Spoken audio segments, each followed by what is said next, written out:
And so often when we start podcasting, we get 2, 3, 4 weeks in and we're like, what's a good amount of downloads? That's like the number one question I get. And it's like, to podcast, all I have to do is hit record on a mic and publish. That's it.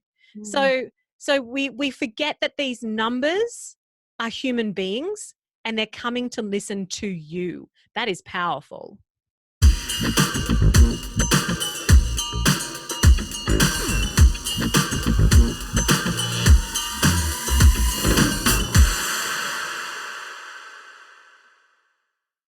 Hello and welcome to Connected with Melissa J. Scott. And hi, we've got Karly Nimmo today with us. How are you, Karly? I'm fabulous. Let me do a little summary of who you are so everybody gets to know you, and then you've got the mic. So Karly is a #1 iTunes producer, or podcast I should say, with 3 hit shows. So you've got Karlosophies, Keeping Good Company, which you've wrapped up now, and you've got Make Some Noise. And you describe yourself, I got this from your website, as a serial entrepreneur, a mad creator, a born communicator and a connector. That's why I've got you on the show. And you aren't afraid to take it personal with your audience, which is what attracted me to you, and encouraging people to connect with their truth. So you run podcasts, retreats, events, coaching and masterminds. Is there anything else that you have in that list? I've written a book and stuff. Like I do all kinds of stuff. I actually have 2 other podcasts. My website is out of date. So I have Humans Resourced. Yeah, I know, terrible. And my 2 current podcasts are Karlosophies, which is 5 years going strong, and Rock Your Mic Right, which is all about podcasting. Oh, beautiful. I'm glad you corrected me on that, because that's fantastic. So I'll actually put that in the notes so people can send you and link to you. I can send you an updated bio too. That's perfect. But you know what? This is very early in my podcasting journey, and now I've learned talk to you and find out exactly what it is and not rely on your website. So that's beautiful. Yeah, keeping it real. So what I love about you is you are driven to helping your audience connect back to the truth of who they really are, which is what my whole podcast is about and why I've got you so early on in my podcast. And you really see yourself as playing a role on helping people to be who they are, really, rather than being who they think they need to be. And I work with a lot of business owners and entrepreneurs who are completely hung up and stuck in the model of who they think they need to be. And they're almost terrified about stepping out from behind the facade that they've spent a lot of decades creating. So I'm a brand manager and work a lot of people on their marketing material. So what would be your advice to people about probably why would you even want to have a podcast? Well, okay. I think the first thing to say is, for me personally, I relate to that whole thing about like being who you think you need to be rather than who you really are. You know, like the conditioning that we experience throughout our lives runs really deep. And particularly when we're women in business, that we've got all kinds of, can I swear on this show, or is it God, that was one of the questions. So go for it. Beautiful. Okay. So we've got all kinds of shit going on in terms of like how we think we need to show up in order to be professional and, and to be taken seriously. So what ends up, I feel like I have been that person. I've done all the things that I thought I had to do and I was still miserable and it still wasn't working. So then I was like, well, fuck this, throw all this out the window. Who am I? And, who do I want to be? So, and who am I really? So I've spent kind of the last decade exploring this myself and sharing it through various different things, but primarily podcasts. And for me, why someone would want to start a podcast, I mean, there's so many different reasons, but the primary one is really connection. So it's about connecting with an audience, connecting with other humans. There's various reasons why, or various kinds of podcasts we can have, podcasts that entertain, podcasts that educate. But mostly for me, the reason I podcast is it's the thing that I can't not do. I am a chronic expresser. I was a kid who people were like, TMI, Karly, too much information, so it is my natural, I'm naturally a communicator. And so the podcast is a way for me to express myself. And a lot of people that I work with, that's exactly what they want to do. They want to find their voice, their true voice, their truth, and express it out into the world. I also work with like fiction podcasters and, you know, business podcasters. But my favorites to work with are those people who have the stories about sharing of themselves is self-indulgent. And I actually think indulging yourself in stories that it's self-indulgent is self-indulgent. I love that you share that. Thank you very much. Because people are having so much trouble cutting through the noise. I find that with marketing. So that's sort of like what I do. But the second that I say, you know, we do a lot of video work as well. So this is me just dabbling in podcasting, and I really like it. So first of all, I want to ask you, why do you just do podcasting and not video it at the same time and have it on a video channel? So we'll come back to that. Yeah. But the second that we ask people to talk about their story, about who they are and the story behind the brand and behind the business, they clam up and they get really self-conscious. And do you think that's an Australian thing, or is that just a thing around the world that people are self-conscious?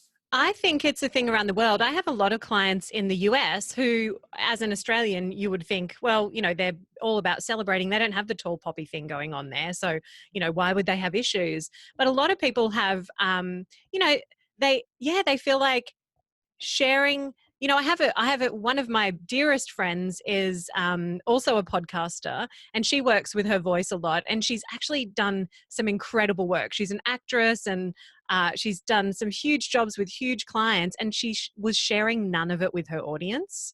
So we weren't seeing the work and her capability and how incredible she was. And so I encouraged her to share that. And she was like, why would anyone find that stuff interesting?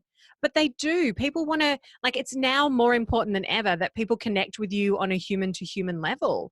Yeah. So people need to see that stuff in order to build a connection with you. The biggest mistake I see a lot of people who come to me, they've tried all those things. They've tried the courses. They've done all the stuff. Yeah.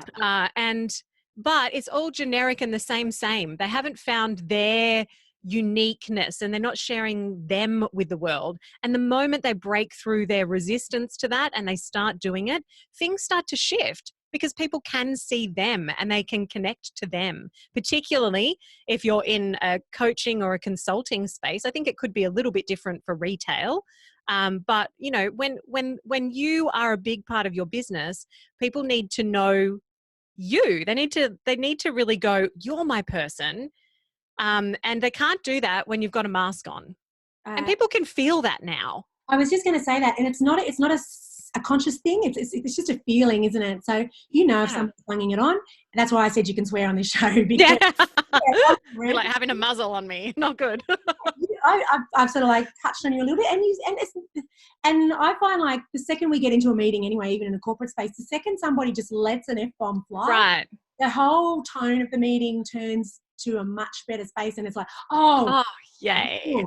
I know. I have so many people contact me and say, you know, I went to the States in October last year to do some public speaking, and people, like some of my, you know, lovely humans around me were like, are you going to swear on stage at these huge events? And I was like, well, of course I fucking am. That's who I am. And if people don't like that, that's okay. They don't have to like me. They don't have to want to work with me. That's cool. They've got their own people there that they'll resonate with. And I will give permission to someone in that audience to let an F-bomb rip, and it'll feel like, you know, I'm finally me. I can swear in my business. Swearing isn't for everyone, but you know what I mean. Like it. And I love that, because, and we would say too, if swearing is not natural for you, then don't try. Right. But it's very natural for me. And it's something that when I hold myself back from, I actually did speaker training. And in that, there was like the entire class was like, when you swear, I connect with you. When you don't, it's like you're holding yourself back. It's just not natural. Make sure you're always swearing. And I was like, oh, okay. So how do you then because you get people coming to you and you consult with them to help them develop their podcast? Yeah. So, so I work in a few different ways. I work with people who are already podcasting. So I run masterminds and group programs and stuff around this. And that's really about like honing their craft. My audio is my thing. So I worked in broadcasting. I've been a voiceover artist for 15 years and I've been a podcaster for 5. And I produce shows for some of Australia's biggest organizations. And so so audio is something that's really important to me. So I help people with their audio. I help people craft their show and make sure their show's matching up to who they are, help them be more them in their show. Because again, a lot of the problems with podcasters is they're just doing the same shit everyone else is doing, and you need to bring your special flavor to the show. So I help people who are sitting and hiding behind interviews come out and share solo shows. I help them really hone their craft and really honor themselves and honor the medium. That's really my 3 pillars. But I also work with people who are wanting to start a podcast to help them really get the foundations right, to work through everything. Like I have a online course called Radcasters, which teaches you step by step everything you need to do. But what I find is it's not necessarily the how to do it that's the issue. It's our own stories about being heard, being seen, putting our voice out there that really gets in the way. So so that's why I choose to work primarily one-to-one and in small groups, because it's the shit that comes up that stops us going live. It's not how to. We tell ourselves we're not technically this, we're not technically, it's not that. It's the fact that there's usually something deeper going on around, like fear of what if you get this wrong? I want to get this right. I want to really make it a perfect podcast. And, we all know done is better than perfect. We've just got to get our work out into the world. And I help people do that. That was one of my questions. So with my first episode, it took me 3 goes to get it done.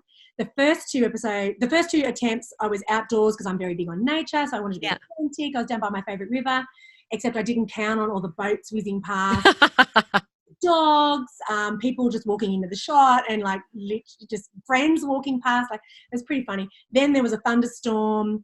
Then there was it was just this, and I kind of. So I went back that afternoon and I was like, what the hell?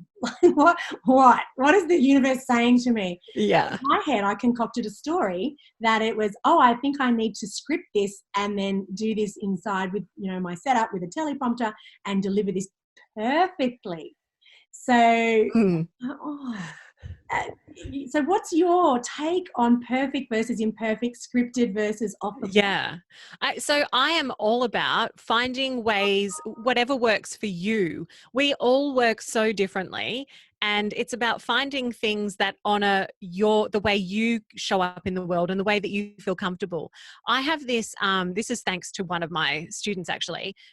She said, it's like plate spinning. Like we start spinning a plate. So for me, a podcast is we do whatever we have to do in order to get you over all the fears of being imperfect and not good enough and no one listening to you. And, I hate the sound of my own voice. We get you through all that stuff. You go live and then we start spinning the plate. So we really look at how we can improve it.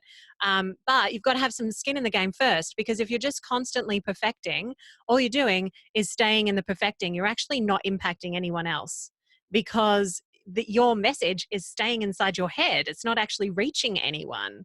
Yeah. So we do whatever we can in order to get you live. And then we can start to look at how could we make this better? How could we play to your strengths? How could we make this, for me, it's all about sustainability. A podcast isn't something that you can just do a few episodes and, boom, explosion. Your whole, I think people put podcasting on like what I call the 0 to Oprah thing, right? So they thought it was the blog, and then they thought it was going to be Instagram, and then it's like, oh, a podcast, this is the thing that's going to take me from 0 to Oprah overnight. And it's just not that way. It takes consistently showing up. And in order to do that, you need to find ways to make it really sustainable and fun for you. So for example, Karlosophies, it started as 2 episodes a week. conversation, just a free flow with me walking on the beach, because I'm big on that too. I felt really connected in nature, so I wanted to be out in nature while I was recording. But I also wanted to give people permission to podcast. You know, I've got a recording studio here, and yet I was walking on the beach with a $70 mic recording a podcast. Like, that seems kind of crazy. But I wanted to give people permission to do it however it felt good for them. It's not about perfect audio. Your voice is better out there with imperfect audio than not out there at all.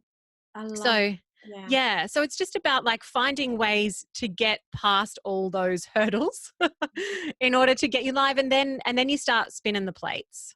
I love what you just said then about zero to Oprah. That's and I think everybody, what I'm seeing online now, and it's so frustrating, that's why I've got this whole connection movement happening, is that we've got to take away from, you know, it's not just one formula for everybody. Right. You've got to find your jam, and you've got to find how you best resonate. So, you know, I enjoy video.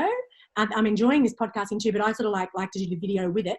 Why have you not done that? Done video. Okay, so I have done a lot of video in the past. In fact, Karlosophies started as a blog in 2009, and then at the time I was dealing with depression and anxiety, and I needed a connection out of my life because I was so isolated, you know, physically and also just from being in a depression. So I used a blog, and then I started recording myself with a video camera, and this was pre-phone video. Like, this was like running on the beach with a camcorder, recording myself, just like 2 or 3 minute videos of me sharing some clarity that I found in the beach, because, you know, because I was so, you know, depressed and anxious, I found it really difficult to connect to my truth. And so I used to run on the beach with a video camera. And when I'd reach that peak of, like, you know, the endorphins kicking in, and I'd find clarity, and I'd record these little videos, and then I'd put them on YouTube. But the fact of the matter is I worked in radio. I am a voiceover artist, and it kind of got to the point where it was ridiculous that I didn't have a podcast, because for me, my thing is voice. It is voice. I'm really into human design, and it's in my chart. Like, my voice is the thing. Yeah. And so giving myself but also I am someone who, like, I put on makeup today. You are very blessed, because it just never happens. Me too. I was like, video, shit, better put some makeup on and brush my hair. I don't have to do any of that with podcasting. Like, I can show up however I am in my pajamas. I could podcast naked and nobody would know. So that's the beauty of podcasting. Yeah. You don't have to, so people they want to get real and they want to speak their truth, and it's just like, oh shit, and now I've got to put on the face. I know. And there's better. Right. And seeing yourself adds another dimension too. So, but I find the reason that I personally prefer podcasting over video is I feel more natural behind the mic. I just feel more natural that way. But also I feel like there's the magic in podcasting is in the fact that it's audio only. So you can take people anywhere with that without having to take them visually anywhere. So you could tell a story about going to the moon, and with just a few sound effects, you could actually have their mind imagining they're on the moon. It's like, I record Karlosophies, or I have in the past recorded Karlosophies on the beach, and a lot of people said to me, you know what I love about your show? It feels like I'm walking beside you. And they're listening to the beach and they're imagining where I am. And, you know, and people just find that fascinating. They're picturing in their head what's happening, which is super powerful. But the other thing about having audio only is that a podcast, it's in the way people consume a podcast.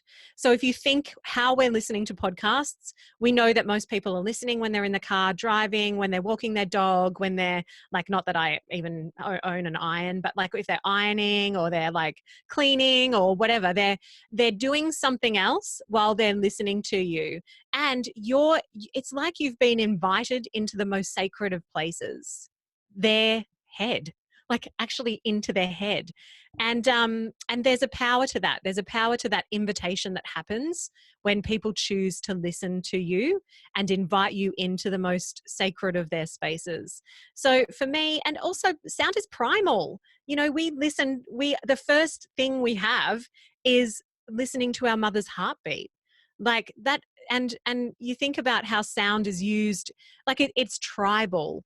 And I think there's a real power to audio only. And so that is why that is why, I don't know, I just find it fascinating. I find that it travels in waves, and it's just, I find the whole sound concept fascinating. I do love it. You know what? And it is that thing, like it really, you just focus on the words. You really just focus on the message. And it is that, you know, I do a lot of meditation and mindfulness. So maybe it's an opportunity, as you said, when you're walking, particularly when you're driving, to really just center and focus on what you're hearing and really, really absorb it. You know, I really resonate with And it. also the way people are consuming it is, then, so because for other mediums like video, reading a blog, Facebook, Instagram, people have to actually disconnect from their life in order to consume. With podcasting, that's not the case. You can be doing other things and listening to a podcast. So there's a magic in that too, I feel, for sure. When you started so you've had various numbers of podcasts and they've all been successful. What does success mean to you with a podcast? And I know your answer is going to be a really good, authentic one, obviously. But, you know, my audience and myself included want to monetize this thing. So we want to get our message out and do really good things in the world, but we also need to live a nice life too. And, you know, when we're making an income, we can be more empowering and help others better by amplifying that voice, by having the ability to make an income from it. So how do you see people monetizing their podcasts, and how do you see people getting traction and so that they become popular? Okay, so, all right. So the number one thing is, I think a lot of people mistake a podcast for a business. A podcast is not a business. It is a tool within your marketing. So, or it is a tool for storytelling. It can be whatever you want it to be, right? For me, my success, my version of success, sure, I've hit number one in iTunes and I've had all that lovely external stuff, but that's not success. Success for me, and this is really, really, really important, know exactly why you are podcasting and what is in it for you. You know, like so many of us women go, I just want to help people. No, that's not enough of a reason, because when it doesn't explode, you're then all frustrated, bitter, resentful, like, you know, I'm doing this for people and they're not even listening, and then you stop. But when you can find a reason that is for you and is self-serving, then it's really in service for you being able to stick it out long term. So for me, what success looks like when it comes to podcasting is me showing up consistently and speaking my truth. That is success. The rest of the stuff doesn't matter, because I am doing this, sure, in service of others. But first of all, it was a promise I made to myself. So making sure that your barometer of success is not external is super important. In terms of how to monetize it. So you've got to think of it more of like, it's that age-old question, how do you monetize a blog? How do you monetize video? Well, you know, sure, there are things you can do like ads. They pay pretty shit, actually, unless you go about trying to find a sponsor that's really aligned and willing to pay what they, you know, willing to negotiate. The average rates for podcast advertising is about $18 per 1,000 downloads. Most podcasters aren't even nearly reaching 1,000 downloads for a podcast, due to the nature of the way audio works and the way podcasting works. It's generally a much smaller audience than you would get on an Instagram post, right? But the connection is different, because they have carved out time to specifically listen to you and consume your words over an extended period. So, you know, we might need 7 or however many it is now touch points in a marketing campaign in order to, you know, for someone, 20 now, right? In order to have someone take some action, where if you think that they're consuming you speaking for 20, 30 minutes, like that's more powerful than seeing you just come up in your Facebook feed or whatever. Yeah, the intimacy of a podcast. Right. So much of what you're saying is resonating with me so strongly. And I really loved what you said about be deeply connected to what you're doing for yourself first. Yeah. So you know your reason why, because then it's going to come through, and I dare say your content is going to be original, and you're not just getting the same people, Right. voices. I loved also what you said about, I like the mix of people when they're interviewing people, but then they're also giving space Yes. to their own commentary. Yeah, can you talk a bit more about that? I mean, Yeah. you interview people, or you're pretty much predominantly just your own voice? I'm just my own voice now. So I've done a lot of interviews in the past. And what I found was initially, like, interviews used to be a growth strategy. It was like, well, you interview people because then they'll share them with their audience and you'll grow. But what I've found recently is that's not necessarily the case now, because you know, people are podcast hoppers. A lot of people are podcast hoppers, so they're jumping from show to show to show to show. And so their audience is kind of exhausted of hearing the same story just on a different show. So for me, it's not, and also self-promotion stuff just doesn't necessarily, like blanket self-promotion, listen to this show, doesn't necessarily get the same kind of reach in socials. You know, like the most powerful way well, actually, the most popular way for people to discover a new show is through word of mouth. So you've really got to be focused on quality content, you know, and saying something different. So the interview as a growth strategy thing, I think, is flawed these days. I think what it really comes down to is impacting people. And that, for me, it started, you know, I was interviewing, but I actually felt interviews, my God, so much pressure. Like I have to be able to, like, drive this conversation somewhere. What if there's awkward silence? What if, like, you know, like, it felt like a lot of pressure on me, where a lot of people I work with are like, no, the pressure, like, there's no pressure in that. Like, that's awesome. They're talking. There's nothing on me. So that was a clue for me. Maybe I'm not supposed to be doing interviewing because it doesn't actually feel that great. Yeah. So, and then my audience started to reflect that back to me. They were like, my figures showed it, and so did my audience told me. They were like, I'm digging more the solo stuff now. So eventually I just managed to give myself permission, unless I'm super curious about something. Like Make Some Noise was a kind of 25, 26 episode exploration into the links between creativity, self-expression, and mental well-being. And I spoke to, you know, 25 people about that who were psychologists and therapists and professionals and in those kind of mental health fields, and also just creatives. And I drew the conclusion that, yep, there is a link. Cool. I'll leave that show now. Done. Yeah. Well, you know, I just didn't want to be telling the same thing again and again and again and again. It's like, okay, the hypothesis was proven. Let's move on. Which I think is a really key point too, right? Like, we don't have to keep just, you know, blurting out the same shit week after week after week. We can move on. And we can be clever about the way we do that. So, you know, so now I just have the two shows. They're just solo. They're just me sharing my thoughts, Karlosophies, on what I'm going through in my life and what I'm witnessing and what I'm observing in the business space. And then Rocky Mike Wright is my, you know, thoughts, and sometimes a little controversial, around podcasting. But it's my flavor, right? Like, there's no other show like it because it is very, very me. And that is what causes it to be successful. It doesn't have a huge audience, but the people who listen to it connect very deeply to me, and they want what I can give them, my perspective. So it comes down to, I think it comes down to recognizing what you prefer, what feels lighter, what feels like the path of least resistance for you, starting there. And then, you know, if you need to gather the guts to be able to do solo shows, then, you know, like, start spinning the plates and then kind of figure it out as you go. What you start with definitely does not have to be anything close to what you end with. Providing that you communicate changes to your audience, you'll keep their trust. And trust is the most important thing when it comes to a podcast, which is why consistency is so important. You don't want to be flaky. You know, you just got to, if you say you're going to do it, do it.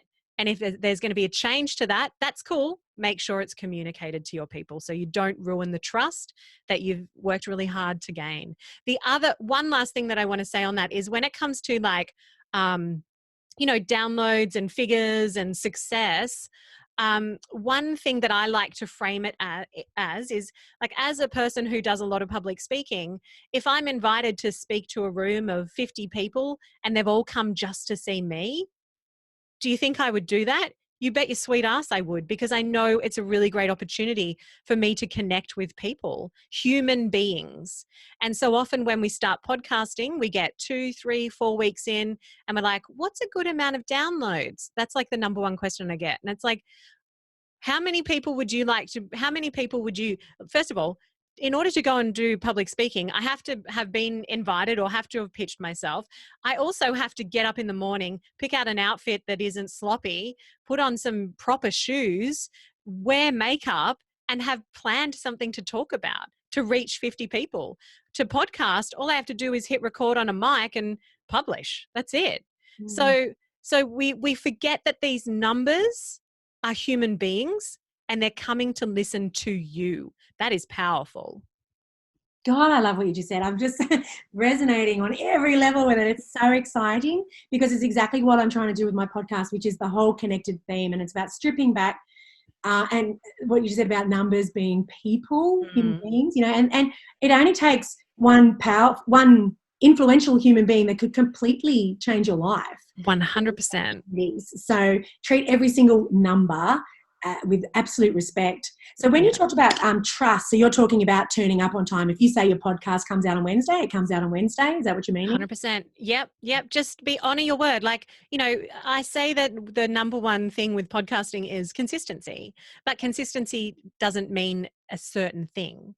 It means that you are consistent to your word. So if you say, I'm going to be podcasting weekly, you podcast weekly, rain, hail, or shine. If you say you're going to be podcasting fortnightly, you do that. If you can totally say, I'm just going to be podcasting as I feel called. Yeah. That's cool too, providing it's not an excuse to hide. Yeah, you're transparent about it. It's not, you don't go missing for 2 weeks and then you're back. Right. I did that with my blog. It was like, I was just inconsistent as fuck. It was like, I would blog and I'd be like really into it and I'd blog every day for 7 days and then I'd disappear for 3 months and then I'd come back and I'd be like, hey guys, yeah, I took a little break. Now I'm back and I'll be back every day. 3 days later, gone again. Like, and it was a client of mine who'd said to me, in the early days, I started podcasting, and this happens to so many podcasters. You start podcasting and life throws some serious shit your way to see that you're committed to speaking your truth. So some of my clients lose their voice 2 or 3 weeks in. Some, for me, my daughter ended up being really sick and home, she was like 15 months old or something at the time. And she was at home with me. My nana died. Like all of this shit threw all of this shit at me. And so I became a little inconsistent in those early days. And a client of mine said, when you say it's out on a Wednesday and it's not out on a Wednesday, it makes me trust you less. Oh. And I was like, oh, yeah. Oh, all right. Well, every Wednesday you will see a podcast from me. And I've done it for 5 years now. That's awesome. And as they say, the way you do one thing is the way you do everything. That's it. Mm-hmm. So do you try and get a bit ahead of yourself, like 2 or 3 weeks ahead of yourself? Or No, well, it depends. So with Karlosophies, no. Well, okay, so it depends. If I know there's something coming up, if I can foresee a circumstance that will get in the way of me sharing, or if I'm feeling particularly in flow and there's just like so much coming through me, then I will sometimes record 2 or 3 episodes and have them in the bank. Like school holidays, I know I'm going away to Melbourne to speak, and when I went to the States last year, I was there for a couple of weeks. I knew I wasn't really going to want a podcast while I was there because I was just going to be having so much fun. So I tried to, batch some content, I guess. With Rock Your Mic Right, I would batch. At the moment, I'm just going week to week because I just like to respond to what's kind of happening, So for me, it feels really good to just be doing it a bit on the fly. And that works for me. But a lot of people like to have, so that they're not constantly having to show up and show up and show up. They like to batch and I get that. And I do try to do it for Rock Your Mic Right, but school holidays got in the way and then like life just got in the way. So Right now, it's like, it's Wednesday. I've got an episode to go out Friday. I'll probably record it today, so.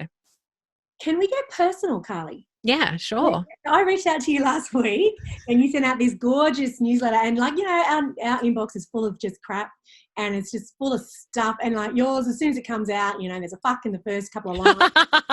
And you're real and you're honest. And so you'd had a bad week last week, and you really opened up, and it made me want to open up to you and just go, look, this is what I'm doing, and I'd really love you to be a guest on my show. You're having a really shitty week, probably not great timing, but, and you came back to me so beautifully, which was gorgeous, and said, yes, of course. But I know the reason why you do share with people, but what has that done for your brand and just your brand, I guess? Yeah. Being honest and really just telling people how it is. What's that for you? So that has been like I said before, I've always been a bit too much information, and I need expression. Like, I need to express myself and my truth in order for me to be in a mental good state. So it's actually just part of my makeup, right? Like, this is who I am. But it does, like there are, okay. So not a lot of people do that. We don't see a lot of that in the world. We're terrified of letting people, we bang on about right. We're terrified of. We couldn't ever tell anyone that a launch isn't going to plan, and that we're sitting there like going, why isn't anyone signing up? Is it me? Like, this is stuff we're all dealing with and nobody talks about it. Cash flow is another thing that nobody really talks about, yet we all tend to struggle with as business owners at one point in our journey or another. In fact, all of us, not just some of us, all of us have struggled with cash flow during our life as a business owner, because that's just the nature of business. It ebb and flow. So, but nobody really talks about this. And I struggled with it too, because nobody really was talking about it. And I was like, is anyone going to want to work with someone who's such a clusterfuck of a human being? Is anyone going to want to work with someone who's got a history of depression and anxiety? Is anyone going to want to work with someone who admits when a launch isn't going to plan, or when life's got too much and she's completely overwhelmed and an anxious wreck? Who wants to work with someone like that? Well, the truth is, plenty of fucking people do. and you would say even more than before, right? More than before, way more than before, because I've dropped my guard and I'm not pretending to be something that I'm not. So when people, I think like the key for me was about 5 years ago, I was running my podcasting school, and I put out an email saying, if anyone, because the launch wasn't going to plan, and I thought, how can I connect with people? I really want to connect and find out what's going on here. So I just sent out an email to my list saying, look, I'm going to be around today. If anyone wants to just jump on a call and talk about, what's going on for them when it comes to, if they're considering this course, what's going on for them. So jumped on the call, and everyone was like, oh, I wanted to join. I just wanted to know that you were you. I wanted to know that the you I read in the email is actually you. Because like most people I get on and I'm speaking to some salesperson that's not actually them. And I just wanted to know that you were you. Yeah. And it was like, wow, okay, that's cool. So yeah. And so just, I guess over time, every time that I've gotten over myself and I've thought, this is something that I'm really struggling with at the moment, or this is something that I really want to celebrate, because it's not just my struggles I share, I also share celebrations. Yeah. But yeah, I'm just not all up in my shit all the time. But look, I'm a human, and it means that I am dealing with shit, a lot of shit. Sometimes things are really fucking good and shit at the same time, even, and so what I found was, each time that I thought, hey, this might not be professional, but fuck it, I'm going to do it anyway. Connection. Yeah. Right? Every time I get out of my way, my inbox explodes with people who are like, oh, thank fuck he said that. Oh my God, yes, this is me too. I thought I was alone, and so, and now I frame it in, like, I've always felt like I'm here to help people feel less alone in life and in their stuff and in business and in podcasting and, all those things. And so that's the filter I put it through. If I share this, will it help someone else feel less alone? And the answer is always yes. It's always yes, because we're all struggling with stuff and no one's talking about it. So, so I guess like the lesson, if there is one there, is like, when we feel that call, like the twing, like, oh, I wonder if this would be of interest to someone else, or am I alone in this? Never. Yeah. You know, never, ever, ever are you alone in the struggles that you're having, or in the celebrations that you're having, you Mm. know? And so, yeah. And so for me, it's a practice, and it's still a practice, because sometimes I fall into coast mode and I'm like just coasting through life. And I don't want to be the person who's like, I actually called myself the depressionist. That was like, a name that I'd given myself. And then I kind of got like, ew, depressionist. Like, no, don't stop wallowing around in your shit. But then that led me to not a great place, which I was in last week, because I was holding all that shit back. And I was like, I got to release this. And so I did. And boom, like inbox explodes, people wanting to connect, people wanting to talk. So, and that's what I'm all about. So, yeah. When you're in a funk, how do you, Yeah. and we all get in them, and some people stay in them Yeah. for 10 years and other people shift out of them really quickly. I like to run, go out in nature. I'm just taking up karate. I meditate. I like mindfulness. And I do kinesiology. What Yep. do you do on a personal level when you're in a funk? Well, Karlosophies started me walking on the beach, because that is how I got out of the funk, was connecting with nature and moving my body, and expressing myself. So those are really the three key things. The most vitally important of all of them for me is expression. And I feel like that's actually the case for all of us. All of us need to have some form of expression. It doesn't have to be voice. Your form of expression could be cooking, gardening, like decorating, painting, music, like physical activity. Find a form of expression and then stick with it, even when things are good, because it's so easy for us to dump that shit when things are good. We don't need it anymore. We need it just as much when we're in a good place as we do when we're not. Yeah. So, find your form of expression and like share that with the world. I love that. That's awesome. Do you follow anybody, or I tend to feel like you probably don't. I feel like you're just like doing your own thing. And Yeah. I love that. Yeah. Yeah, I don't like. This is the thing. Like, everyone says you got to have a mentor and you got to have this, but I feel like I'm my own mentor. It sounds really, I don't know, maybe elitist or a bit wanky-ish, but I do feel like I have never had a thing where I've seen people as above me, and I think it's really dangerous to do that.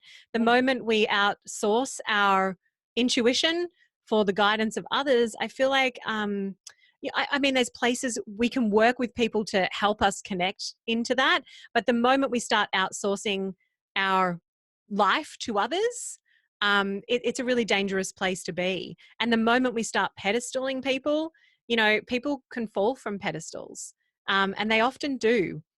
And then I don't know, it can really hurt. So for me, I don't know, like I see everyone on the same playing field, where we all have, there isn't like someone who has, there's people who have more knowledge in specific areas than me, and I'll look for guidance in that.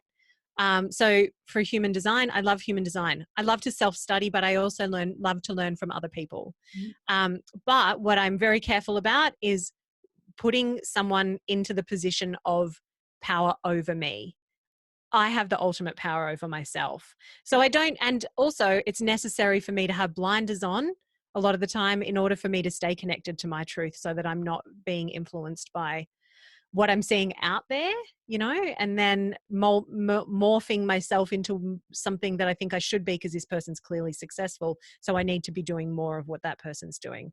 We Which is just need to be more connected to ourselves. Yes, which is why I think so many business owners are completely paralyzed now. Right. Because there's just, you open up your phone. I almost ban myself from looking at my phone until like well past midday, because of all the massive messages that are coming through, and it's just self-doubt, self-doubt, self-doubt. And then we start telling ourselves story. Oh, I need to be more of a like sexual goddess to be successful. Oh, I need to be more like, proper. Like we don't, we just need to be we need to be who we are. And then the people that are like you will just find you, and they'll be so grateful. Right. Yeah, I so get it. I so get it. Yeah. I feel like sometimes it's a longer game. But for me, it's the only game that really matters, because it's, again, it comes down to my internal barometer of success. And that is being able to look at myself in the mirror at the end of the day and like high five myself, you know, you're the shit, sister.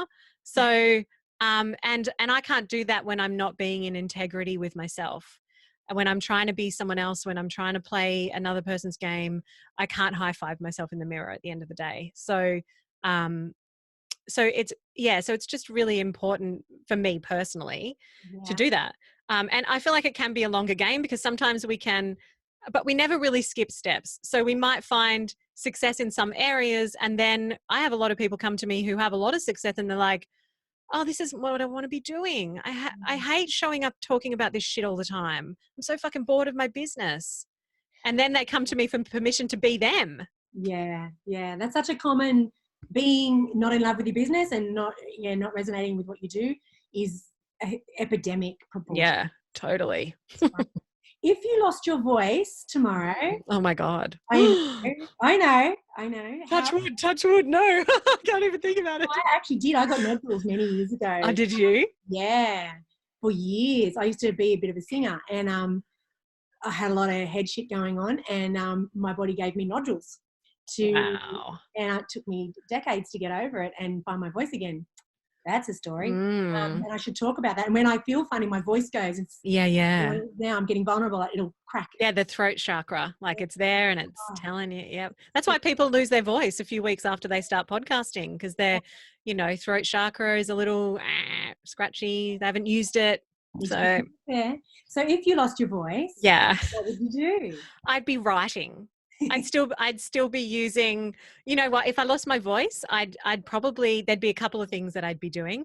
I would love to like create music. I'd still be doing stuff with sound. I'd still be making music that that spoke to humans and their experience. And I'd be just writing. Like I'd still need those forms of expression. I'd still need to be using words, just in a different format. What do you think? This is my last question. I could ask you many questions. I love your thinking. What do you think is our purpose here on earth? Why are we here? I honestly feel like I don't know that I could ever, well, I can't really ever know the answer to that question, but I honestly feel like it's for us to express who we are into the world, for us to be a unique expression of, like it sounds kind of like esoteric, but of the divine, like be our own flavor of tree. We are all so unique, and we all have our own vibration and our own frequency. And, the more that we can come into that and share that with the world, like it's just such a, I don't know, it's just such a gift to the planet. Can you I don't know, can you imagine a world where we were all compassionate towards ourselves and, sharing our truth with the world in a loving way? I just feel like it would be a pretty magical place to live. So for me, I feel like our expression is what we're here for. Yeah, it's not that different to I that's why I've got this podcast connection. I feel like if we're more connected to ourselves first, to our people around us and our communities, and then to the world and the environment, it would be a far better world. Totally. Yeah. So thank you so much, Karly. My pleasure. Loved speaking with you. How can people find you and get in touch with you? Yep. Okay. So I'm a podcaster too. So if you're listening to this, then you can listen to my shows. So Karlosophies, as I mentioned, it's just me kind of riffing on whatever's on top for me that week or what I'm observing in the world. So it's really my philosophy on life at that point in time. And Rock Your Bike Ride, if you're interested in podcasting or you're already podcasting, then definitely give that a spin. And the other place, well, obviously my website is just karlynimmo.com. You can come there. Everything's, all the ways you can work with me are on there. But one of my favorite expressions in the world is Instagram. So I love doing stories. I love sharing ugly selfies of myself and sharing more insights. Like I just love, sharing. So so Instagram at Karlosophies, podcast Karlosophies, Rocky Mike Wright, and my website's karlynimmo.com. It's so funny. Yesterday you shared on Instagram that you've gone grey. Yeah. And naturally grey. And I was like, I just thought you were blonde. No, I'm very grey. I was naturally a brunette, and then I was bright red, and then I spent 2 years growing this out. I like And that. I like that the best. I love it. I love it. It's my favorite too. And I spent a decade avoiding it. And this is so funny because I feel like as my hair grew out grey, which I think I mentioned in that Instagram post, as my hair grew out, what I found was like I came more and more into myself. So it was like the shedding of all of the things that I was holding, trying to be different, trying to dyeing my hair to try and I don't know, there was power in it for me. It's not for everyone. And I'm not judging people who dye their hair because we all get to choose how we express ourselves. And I had a lot of fun with bright red, but grey was something that I really longed to be. And for me to give myself permission to do that, regardless of what other people were going to think and the feedback that I was going to get on that was like just me really backing myself. And that has had such a profound impact on how I show up in the world, what I give myself permission to be and do. And it's been super powerful. So, they say grey-haired women are going to be taking over the world, and I'm hoping to start a revolution. And I get my hair coloured, so I'm blonde, and I just thought, oh, look, I'm getting lighter as I get older, and, I don't need to get the regrowth done like ever. And she said, Dal, you're grey. I was like, what? I reckon not enough women embrace the aging, and this is something else that I really love is like actually just giving myself permission to be me, like as I age. And so like, I am generally a no makeup kind of person. My selfies are very average, but this is who I am in the world, they're real. Yeah. Well, I'm approaching the 50 next year. Yeah. Big birthday. And, I don't even see myself as a number. I don't see the age. I actually don't. I look in the mirror. I think I still look the same as I did when I was 18. Probably do. Clearly I don't, but well, I didn't have grey hair. Well, I did. I was dyeing it. I was just going to say all the young girls have got grey hair now. Yeah. I'm really comfortable now. Yeah. Really, I love my wisdom. I love my girlfriends. I love our independence and our status, how comfortable we are. And I just want to keep bringing that through. So thank you so much for being on the show with me. My pleasure. I'd love to get you back. I just think you're awesome. I listen to your podcast. Yay. I was introduced to you through a friend's podcast, Tina Tower. So I love Tina. Yeah, she's awesome. And I started following you straight after that because I loved your authenticity and I loved your realism. And I just felt like I was listening to somebody who actually had an opinion. And it's really cool. And I just think the more that women and men do that, happy days. Totally, 100%. Well, thank you so much for having me. It's been a total pleasure. Welcome. Thank you, Karly. And thank you guys. And come back to Connected with Melissa J. Scott next week.